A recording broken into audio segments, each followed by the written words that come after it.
Hi అండి. ఇదిగోండి వేప చెట్టుకున్న కొమ్మండి ఇది. వేపాకులన్నీ తీసేసాను. ఉన్న జడ్డండి. దీన్ని కొన్ని ఏరియాల్లో పలకరగా వాడతారు, లేదంటే పందుం బుల్లగని కూడా వాడతారండి.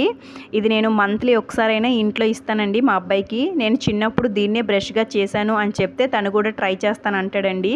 సో ట్రై చేస్తాను అన్నాడని చెప్పి తనకి ఇచ్చానండి.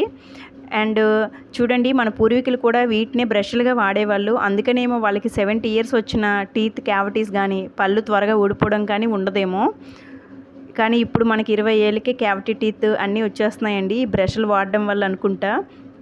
అండ్ తనకైతే చూడండి ఎలా నమలాలి ఏంటి అనేది అడుగుతున్నాడు. అడిగితే నేనైతే నమిలి చూపించానండి. అండ్ మీరు కూడా మీ పిల్లలకి ఒకసారి దీంతో పలకర ఎలా చేయాలి ఏంటి, పలకరతో ట్రై చేయండి. మీకు ఎలా అనిపించిందో నాకు కామెంట్ చేయండి. ఇగోండి తనకైతే ఇలా కొంచెంలా నమలాలని చెప్పి చూపించానండి. బ్రష్లా ఫామ్ అవుతుంది ముందు. మీకు కూడా ఈ బ్రష్ నచ్చినట్లయితే లైక్ చేయండి. Thank you. Bye bye.